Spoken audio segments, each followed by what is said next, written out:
कहानी के शुरुआत में हमें एक लड़की के लाश को दिखाया जाता है जिसका एक पार्टी के दौरान मौत हो चुका होता है और उसके बॉडी को एक फ्रीजर रूम में शिफ्ट किया जाता है और उसी रूम में जिस वार्ड बॉय का ड्यूटी पड़ा था उसका नाम पाव है। कहानी में आगे हमें दो दोस्तों को दिखाया जाता है जिनमें से एक का नाम जेम्स और एक का नाम इवान होता है। ये दोनों अपने दोस्त पाव को लेने आए हैं एक पार्टी के लिए, लेकिन पाव उन दोनों को बोलता है कि अभी मेरा ड्यूटी 1 घंटे बाद खत्म होने वाला है, तब तक तुम लोग इंतजार कर लो। फिर पाव उन दोनों को हॉस्पिटल के बाहर लेके जाता है और ये तीनों मिलके ड्रिंक करने लगते हैं। फिर पाव उन दोनों को बताता है कि आज हमारे हॉस्पिटल में फेमस एक्ट्रेस एना फ्रेज की बॉडी आई है। ये सुनने के बाद इवान उस बॉडी को देखना चाहता है। वो एना फ्रेज को काफी पसंद करता था, लेकिन उससे मिलने का कभी मौका ही नहीं मिला, इसीलिए वो उसके बॉडी को देखना चाहता है एक बार। लेकिन पाव उसको साफ साफ मना कर देता है क्योंकि वो कहता है अगर तुम दोनों को मैं लेकर जाऊंगा तो मेरे नौकरी को खतरा है। लेकिन इवान के काफी जिद करने के बाद पाव मान जाता है और उन दोनों को उसी रूम में लेके जाता है जहाँ पे एना फ्रेज की बॉडी है। फिर पाव एक डेड बॉडी के पास जाके उन दोनों को बुलाता है और कहता है कि ये देखो ये है एना फ्रेज की बॉडी। लेकिन जब वो कपड़ा हटाता है तो वो दोनों ही डर जाते हैं क्योंकि वो एना फ्रेज की बॉडी नहीं है, वो एक बूढ़ी औरत की बॉडी थी। और पाव काफी ज्यादा हंस रहा था क्योंकि पाव उनके साथ मजे ले रहा था। उसके बाद पाव एक और लाश के पास जाता है और धीरे से कपड़ा हटा के कहता है ये देखो एना फ्रेज की बॉडी। एना फ्रेज काफी सुंदर था जिसको देखकर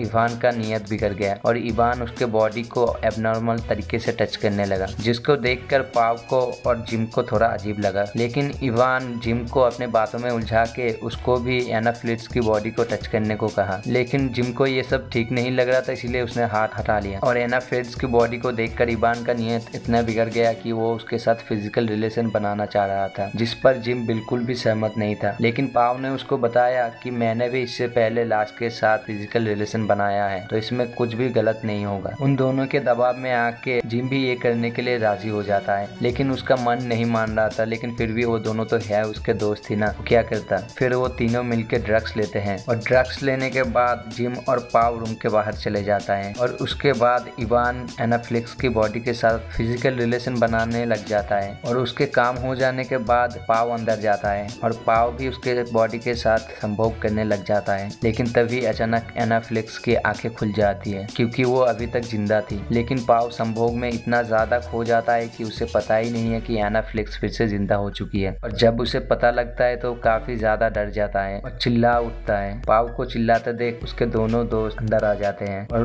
वहाँ पे पाव उन दोनों को बताता है कि एना फ्रेज फिर से जिंदा हो चुकी है, जिसको देखकर इवान काफी ज्यादा डर जाता है क्योंकि उन्होंने उसके साथ जो किया था अगर वो जिंदा है तो पुलिस को जरूर बता देगा, इसीलिए इवान उसको मारना चाहता था। लेकिन जिम उसको पानी पिलाता है और इवान से कहता है हम इसे नहीं मारेंगे। इसी बात पे दोनों के बीच झगड़ा हो जाता है और इवान जिम को काफी ज्यादा मारता है, इतना मारता है कि वो बेहोश हो जाता है और पाव कैसे भी करके इवान को पीछे खींच लेता है। लेकिन तभी अचानक एक और वार्ड बॉय उसी रूम में आ जाता है और दरवाजे को लॉक करके चले जाता है। लेकिन पाव और इवान जिम को फर्स्ट एड देना चाहते थे, लेकिन अब उनके पास कोई चारा नहीं है, इसीलिए वो उन दोनों को किसी अलग रूम में शिफ्ट कर रहे थे। पाव उस रूम से खून को साफ करके और कपड़े बदल के जब आता है तो देखता है कि जिम मर चुका है, जिस बात पे वो काफी ज्यादा रोने लग जाता है। लेकिन इवान उसे दिलासा देता है कि ये बस एक्सीडेंटली हुआ है और इवान पाव को बाहर लेके आता है और उससे कहता है कि हमें हमारे दोस्त के बॉडी को छुपाना होगा और एना फ्रेज को भी ठिकाने लगाना होगा। ये पुलिस को जाके सब कुछ बता देगा और हमारा फ्यूचर पूरा स्पॉइल हो जाएगा। और उसके बाद एना फ्रेज कैसे तैसे करके अपने बेंच से नीचे गिर जाता है और जिम के पॉकेट से उसका फोन निकाल के किसी को कांटेक्ट करता है और तभी इवान और पाव भी अंदर आ जाते हैं और इवान उससे मोबाइल छीन लेता है और इवान देखता है कि एना ने किसी को कॉल किया था, लेकिन उससे उसका बात नहीं हो पाया था। और तभी ये दोनों मिलकर एना फ्रेज को किसी और एक जगह पे लेके जा रहे होते हैं। लेकिन तभी उनके फ्रेंड के फोन पे किसी का फोन आया होता है और ये उसी पर्सन का फोन था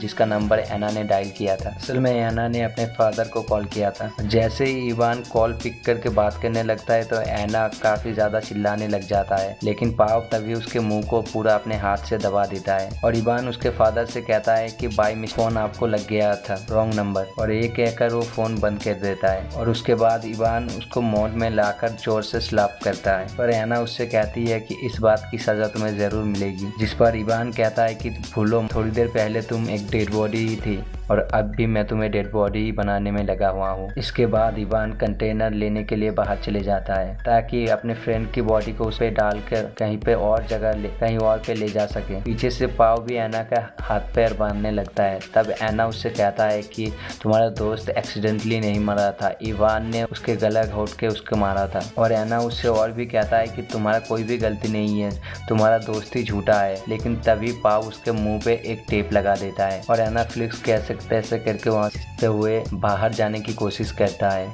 और तभी इवान कंटेनर लेके अंदर आ रहा होता है और पाव खून साफ करने में बिजी होता है। और इवान आके पाव को बताता है कि एना भाग चुकी है। और तभी वो दोनों एना को ढूंढने लगते हैं। एना जो कि स्क्रॉलिंग करते हुए लिफ्ट तक पहुंच गई थी, लेकिन तभी वहां पे इवान आके लिफ्ट का दरवाजा बंद नहीं होने देता है और एना फ्लिक्स को खींचते हुए घसीटते हुए लेके जाता है। और जब इवान एना फ्लिक्स को एक रूम में लेके आता है तब पाव इवान से पूछता है क्या जिम को तुमने ही गला घोट के मारा है। लेकिन उस पर इवान जवाब देता है कि एना फ्लिक्स तुमको गुमराह कर रही है, मैं क्यों मारूंगा मेरे दोस्त को, तुम गलत सोच रहे हो मेरे को, वो बस एक एक्सीडेंट था। और उसके बाद पाव और इवान ये डिसाइड करते हैं कि एना को किस तरह मारा जाए, जिस पर इवान सलाह देता है कि उसके सांस रोक के उसे मारा जाए। और पाव भी उसे मारने के लिए एक कपड़े लेके आता है, लेकिन इवान कहता है कि इसे अब तुम मारोगे। लेकिन पाव उसे मारने से इनकार कर देता है। तभी इवान जोर जबरदस्ती उसके हाथ को पकड़ के एना फ्लिक्स के मुंह में कपड़ा डाल के उसको मारने लगता है और थोड़ी देर बाद एना फ्लिक्स मर भी जाती। अब इवान जिम के बॉडी को ठिकाने लगाने जाते हैं और पाव एना के बॉडी को साफ कर रहा होता है। लेकिन तभी वो देखता है कि एना तो अभी तक जिंदा है, क्योंकि पीछे एना फ्लिक्स जब पाव को इवान के बारे में बता रहा था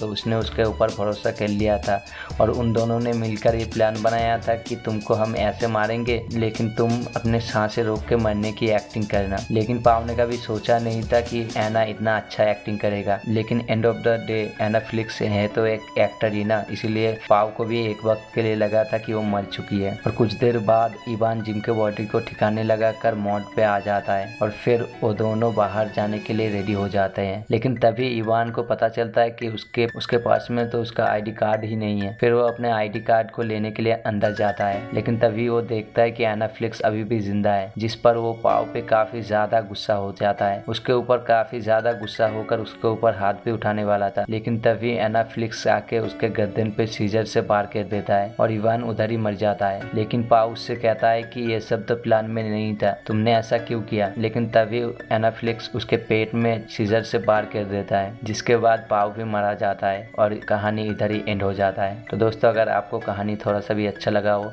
तो वीडियो को लाइक या डिसलाइक कर दीजिए और चैनल पर अगर पहली बार आए हैं तो चैनल को सब्सक्राइब कर देना।